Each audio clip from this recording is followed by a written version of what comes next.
Hello ಕನ್ನಡಿಗ, ಶರಣು ಶರಣಾರ್ಥಿ. ಇವತ್ತು ನಮ್ಮ ಜಾಬ್ ಸರ್ಚಿನಲ್ಲಿ ಕೇಂದ್ರೀಯ ಆಹಾರ ಇಲಾಖೆ CFTR ಹುದ್ದೆಗಳ ಭರ್ತಿಗೆ ನೇಮಕಾತಿ ಅಧಿಸೂಚನೆ ಪ್ರಕಟವಾಗಿದೆ. 2025 ಟೆಕ್ನಿಕಲ್ ಅಸಿಸ್ಟೆಂಟ್ ಹುದ್ದೆಗಳ ಭರ್ತಿಗೆ ಅರ್ಜಿಗಳನ್ನು ಆಹ್ವಾನಿಸಲಾಗಿದ್ದು, ವೇತನ 35,400ರಿಂದ 1,12,400 ರೂಪಾಯಿವರೆಗೂ ವೇತನವಿದ್ದು, ಪದವಿ ಮತ್ತು ಡಿಪ್ಲೊಮಾ ಪಾಸ್ ಆಗಿರ್ತಕ್ಕಂಥ ಅಭ್ಯರ್ಥಿಗಳ ಅರ್ಜಿಗಳನ್ನು ಸಲ್ಲಿಸಬಹುದಾಗಿದೆ. ಇದೇ ರೀತಿ ಕೇಂದ್ರ ಸರ್ಕಾರ ಮತ್ತು ರಾಜ್ಯ ಸರ್ಕಾರದ ಹೊಸ ಹುದ್ದೆಗಳ ಮಾಹಿತಿ ನಾವು ಪ್ರತಿನಿತ್ಯ ಅಪ್ಡೇಟನ್ನು ಕೊಡ್ತಾ ಇರುತ್ತೇವೆ. ಆ ಎಲ್ಲ ನೋಟಿಫಿಕೇಷನ್ಗಳು ಮಿಸ್ ಆಗಬಾರ್ದು ಅಂತ ಹೇಳಿದ್ರೆ ನಮ್ಮ ಯೂಟ್ಯೂಬ್ ಚಾನಲನ್ನು ಸಬ್ಸ್ಕ್ರೈಬ್ ಜೊತೆಗೆ ಬೆಲ್ ಐಕನ್ ಕ್ಲಿಕ್ ಮಾಡೋದನ್ನು ಮರೆಯಬೇಡಿ. ನ್ಯೂ ಜಾಬ್ ಕನ್ನಡ ತಪ್ಪದೆ ಒಂದು ಲೈಕ್ ಕೊಡಿ. CFTRI ಟೆಕ್ನಿಕಲ್ ಅಸಿಸ್ಟೆಂಟ್ ರಿಕ್ರೂಟ್ಮೆಂಟ್ 2025 ಅಧಿಸೂಚನೆ ಪ್ರಕಟವಾಗಿದೆ.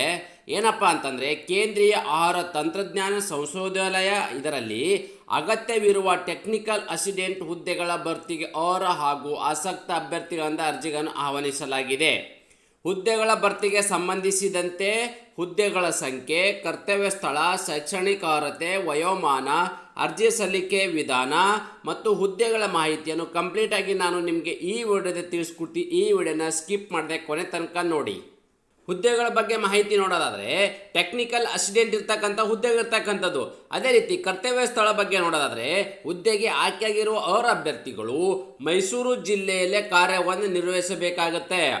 ಖಾಲಿ ಇರುವ ಒಟ್ಟು ಹುದ್ದೆಗಳ ಸಂಖ್ಯೆ ನೋಡೋದಾದರೆ, ಒಟ್ಟು 18 ಹುದ್ದೆಗಳ ಭರ್ತಿಗೆ ಅರ್ಜಿಗಳನ್ನು ಕರೆಯಲಾಗಿದೆ. ಎಷ್ಟು? 18 ಹುದ್ದೆಗಳಿರ್ತಕ್ಕಂಥದ್ದು.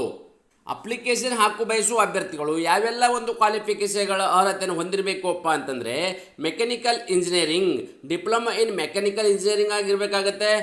Computer science and engineering, computer science and engineering, computer engineering and computer technology, information technology, BSc computer ಮತ್ತು ಕಂಪ್ಯೂಟರ್ ಸೈನ್ಸನ್ನು ಹೊಂದಿರತಕ್ಕಂಥ ಅಭ್ಯರ್ಥಿಗಳು ಕೂಡ ಅರ್ಜಿಗಳು ಸಲ್ಲಿಸಬಹುದಾಗಿದ್ದು, ಎಲೆಕ್ಟ್ರಾನಿಕ್ಸ್ ಇಂಜಿನಿಯರಿಂಗಲ್ಲಿ ಹೊಂದಿರತಕ್ಕಂಥ ಅಭ್ಯರ್ಥಿಗಳು diploma in electronics and communication engineering ಅಥವಾ ಎಲೆಕ್ಟ್ರಾನಿಕ್ಸ್ ಇಂಜಿನಿಯರಿಂಗನ್ನು ಹೊಂದಿರಬೇಕಾಗತ್ತೆ. ಅದೇ ರೀತಿ food science and food technology ಹುದ್ದೆ ಏನು ಇರ್ತಕ್ಕಂಥ ಅಭ್ಯರ್ಥಿಗಳು BSc food science and food technology, food science and nutrition ಇರ್ತಕ್ಕಂಥ ಅಭ್ಯರ್ಥಿಗಳು ಅರ್ಜಿಗಳನ್ನು ಸಲ್ಲಿಸಬಹುದಾಗಿದೆ. ಅದೇ ರೀತಿ ಮೈಕ್ರೋಬಯಾಲಜಿ ಪಾಸ್ ಆಗಿರ್ತಕ್ಕಂಥ ಅಭ್ಯರ್ಥಿಗಳು ಅಂತಂದರೆ ಆ ಹುದ್ದೆಗೆ BSc ಮತ್ತು ಮೈಕ್ರೋಬಯಾಲಜಿ ಇರ್ತಕ್ಕಂಥ ಅಭ್ಯರ್ಥಿಗಳು ಅರ್ಜಿಗಳನ್ನು ಸಲ್ಲಿಸಬಹುದಾಗಿದ್ದು, ಕೆಮಿಸ್ಟ್ರಿ ಇರ್ತಕ್ಕಂಥ ಅಭ್ಯರ್ಥಿಗಳು BSc ಮತ್ತು ಕೆಮಿಸ್ಟ್ರಿ ಪಾಸ್ ಆಗಿರ್ತಕ್ಕಂಥ ಅಭ್ಯರ್ಥಿಗಳು ಅರ್ಜಿ ಸಲ್ಲಿಸಬಹುದಾಗಿದೆ. ಮುಖ್ಯವಾಗಿ ಯಾವೆಲ್ಲ ಹುದ್ದೆಗಳಿದ್ದಾವೆ ಆ ಹುದ್ದೆಗೆ ತಕ್ಕಂತೆ ಯಾವೆಲ್ಲ ಒಂದು ಕ್ವಾಲಿಫಿಕೇಷನ್ ಆಗಿರ್ತಕ್ಕಂಥ ಅಭ್ಯರ್ಥಿಗಳು ಈ ಒಂದು ಅರ್ಜಿಗಳನ್ನು ಸಲ್ಲಿಸಬಹುದಾಗಿದೆ ಹುದ್ದೆಗಳೇ ಅನ್ನೋದನ್ನು ಇನ್ ಡೀಟೇಲ್ಸ್ ಆಗಿ ನಾವಿಲ್ಲಿ ನೋಡುತ್ತಾ ಇದ್ದೇವೆ. ವಯೋಮಿತಿ. ಈ ವಯೋಮಿತಿಯಪ್ಪ ಅಂತಂದರೆ ದಿನಾಂಕ ಮೇ 10, 2025 ಅನ್ವಯವಾಗುವಂತೆ ಮ್ಯಾಕ್ಸಿಮಮ್ ಅವರಿಗೆ 28 ವರ್ಷದ ಒಳಗಡೆ ಇರಬೇಕಾಗತ್ತೆ.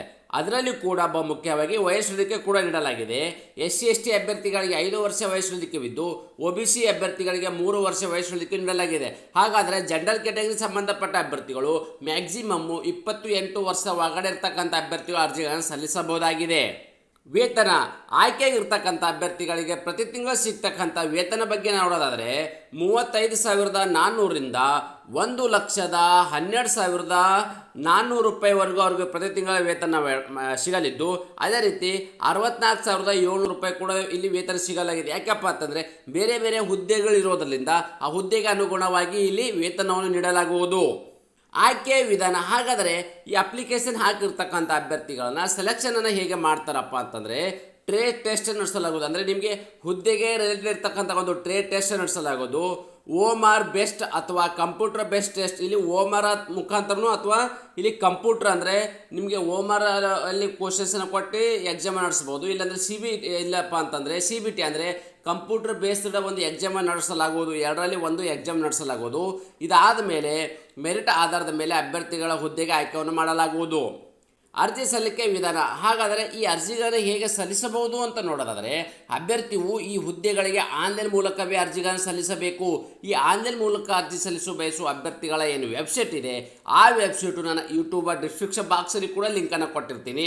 ಅದರ ಜೊತೆಗೆ ನನ್ನ ಒಂದು ವಾಟ್ಸಪ್ ಚಾನಲ್ಲು ಮತ್ತು ಟೆಲಿಗ್ರಾಮ್ ಚಾನಲ್ ಕೂಡ ಇದೆ, ಅಲ್ಲಿ ಕೂಡ ಒಂದು ಆ ಲಿಂಕನ್ನು ಕೊಟ್ಟಿರ್ತೀನಿ. ಆ ಲಿಂಕ್ ಮೇಲೆ ಕ್ಲಿಕ್ ಮಾಡೋ ಮೂಲಕ ನೇರವಾಗಿ ತಮ್ಮ ಅಪ್ಲಿಕೇಶನನ್ನು ಸಲ್ಲಿಸಬಹುದು.